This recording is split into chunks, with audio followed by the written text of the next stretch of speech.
पश्चिमी मीडिया के अनुसार अमेरिका और ईरान के बीच में शांति समझौते का मसौदा तैयार हो चुका है और जल्द ही इस पर दस्तखत भी किए जा सकते हैं। अब आपको बताती हूं कि इस समझौते की मुख्य शर्तें आखिरकार कौन कौन सी रखी गई हैं। तो शांति समझौते में 14 पॉइंट्स शामिल हो सकते हैं।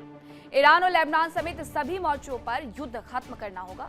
यूएस और ईरान के बीच में युद्ध जैसी स्थिति खत्म करने की कोशिश की जाएगी। हॉर्मुज स्ट्रेट को धीरे धीरे खोला जाएगा और ईरानी बंदरगाहों पर यूएस की नाकेबंदी खत्म हो सकती है।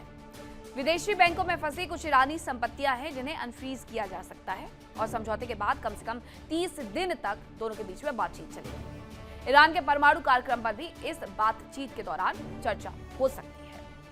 वहीं युद्ध के दौरान ईरान को हॉर्मुज की ताकत का एहसास हुआ। उसे हॉर्मुज के रूप में आय का एक बहुत बड़ा जरिया मिल गया। उसने हॉर्मुज से गुजरने वाले जहाजों से टोल वसूलना शुरू कर दिया और इसके लिए उसने बाकायदा एक संस्था भी बना डाली।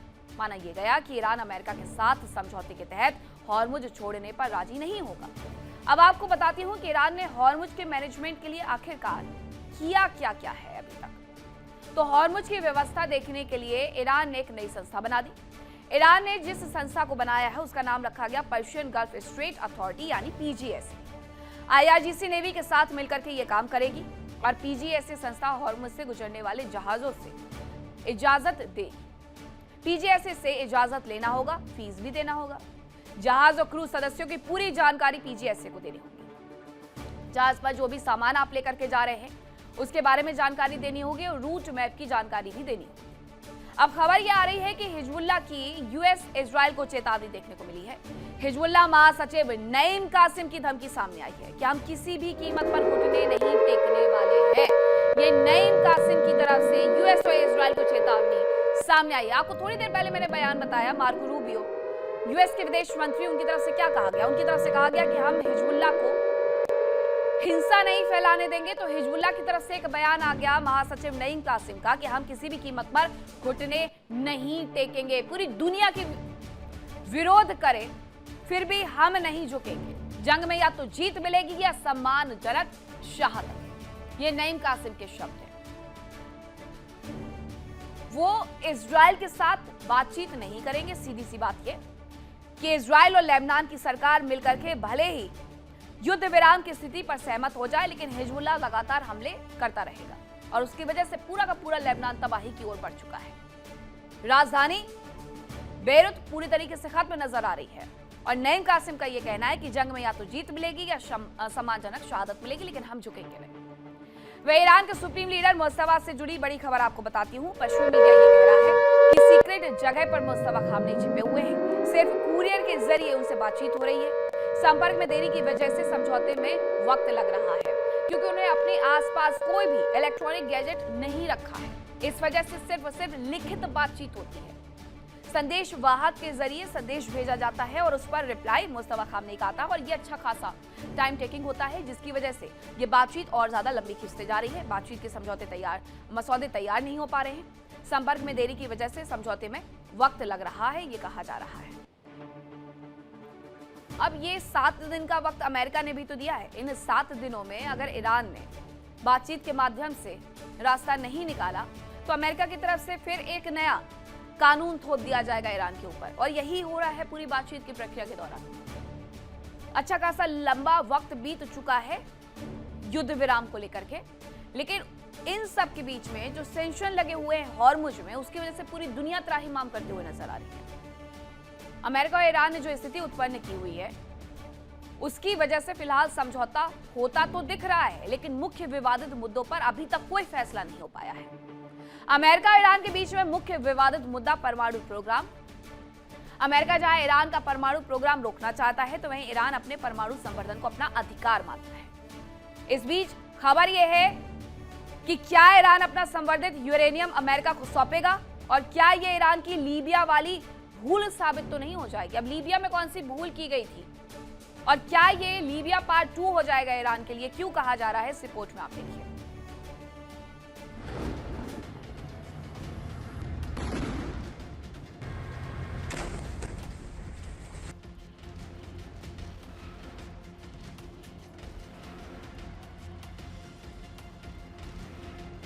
अमेरिका और ईरान के बीच परमाणु प्रोग्राम सबसे विवादित मुद्दा रहा। अमेरिका और इजराइल हर हाल में ईरान का परमाणु प्रोग्राम रोकना चाहते हैं।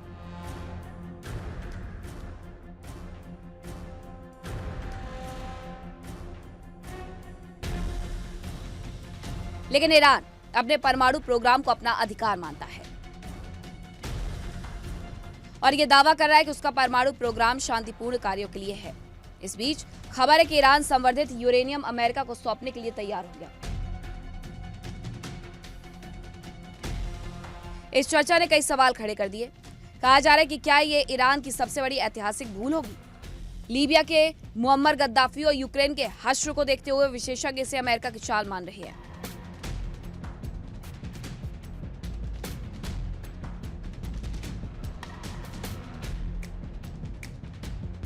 व्हाइट हाउस की ओर से दावा किया जा रहा है कि ईरान संवर्धित यूरेनियम अमेरिका को सौंपने के लिए तैयार हो गया है। लेकिन अगर ऐसा है तो क्या ईरान के लिए सबसे बड़ा जुआ साबित होगा?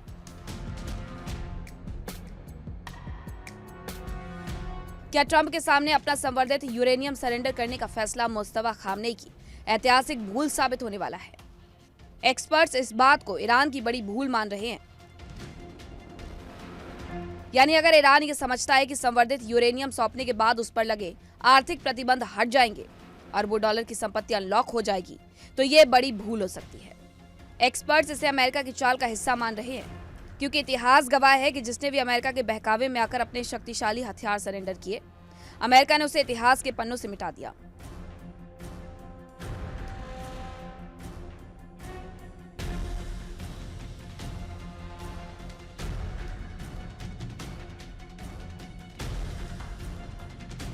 इसका सबसे बड़ा उदाहरण है लीबिया का तानाशाह मुअम्मर गद्दाफी।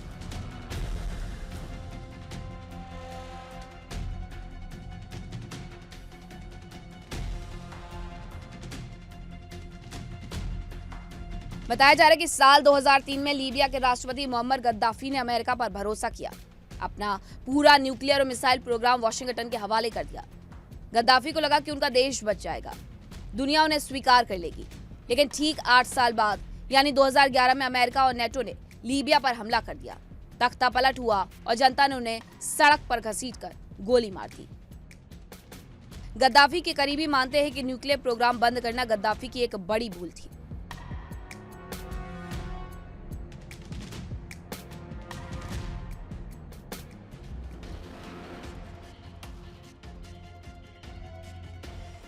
इजरायल के पीएम बेंजामिन नेतन्याहू पिछले कुछ सालों में कई बार सार्वजनिक रूप से कह चुके हैं कि डोनाल्ड ट्रंप को ईरान पर लीबिया मॉडल ही लागू करना चाहिए।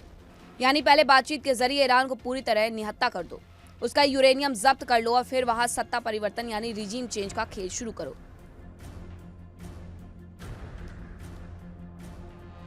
लीबिया से पहले यूक्रेन में भी ऐसा ही खेल हो चुका है। बुडापेस्ट मेमोरेंडम के तहत यूक्रेन ने अपने सारे परमाणु हथियार रूस और अमेरिका के भरोसे पर सरेंडर कर दिए और आज यूक्रेन का क्या अंजाम हो रहा है वो पूरी दुनिया देख रही है।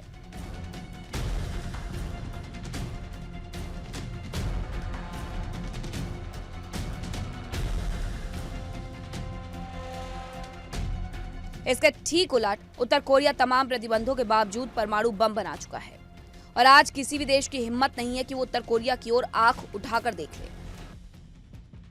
कहीं ये अमेरिका और इजरायल की चाल का पहला चरण तो नहीं? यानी पहले बातचीत और समझौते के लालच में ईरान को पूरी तरह निहत्था कर दो। एक बार जब ईरान अपना यूरेनियम सौंप देगा तो उसका परमाणु डिटेरेंस हमेशा के लिए खत्म हो जाएगा। इसके बाद शुरू होगा दूसरा चरण। ईरान के पास भले हिजबुल्लाह, हूती और बैलिस्टिक मिसाइलें हों, लेकिन बिना न्यूक्लियर बैकअप के इजरायल के लिए ईरान के भीतर घुसकर रिजीम चेंज यानी तख्ता पलट करना है या उनके कमांडर्स को मारना बेहद आसान हो जाएगा। हालांकि कुछ विशेषज्ञ मानते हैं कि ईरान को लीबिया समझना अमेरिका की भूल भी हो सकती है। लीबिया के पास कोई जमीनी नेटवर्क नहीं था, जबकि ईरान के पास पूरे पश्चिम एशिया में फैली अपनी प्रॉक्सी सेना है। लेकिन सवाल वही है कि अगर अमेरिका की नीयत साफ नहीं और उसने 2 साल बाद इस डील को दोबारा तोड़ दिया, जैसा कि ट्रंप ने 2018 में JCPOA डील के साथ किया था, तो ईरान के पास दोबारा यूरेनियम संवर्धित करने में सालों लग जाएंगे और तब तक बहुत देर हो चुकी होगी। हालांकि यूरेनियम सौंपने की शर्तें अभी सिर्फ अमेरिकी दावों और शुरुआती बातचीत का हिस्सा है। ईरान ने अभी इस पर अंतिम मोहर नहीं लगाई। लेकिन अगर ईरान दबाव में आकर इस मॉडल की राह पर आगे बढ़ता है तो क्या वो गद्दाफी जैसे चक्रव्यूह से खुद को बचा पाएगा? या इतिहास एक बार खुद को दोहराएगा? Bureau report, India daily.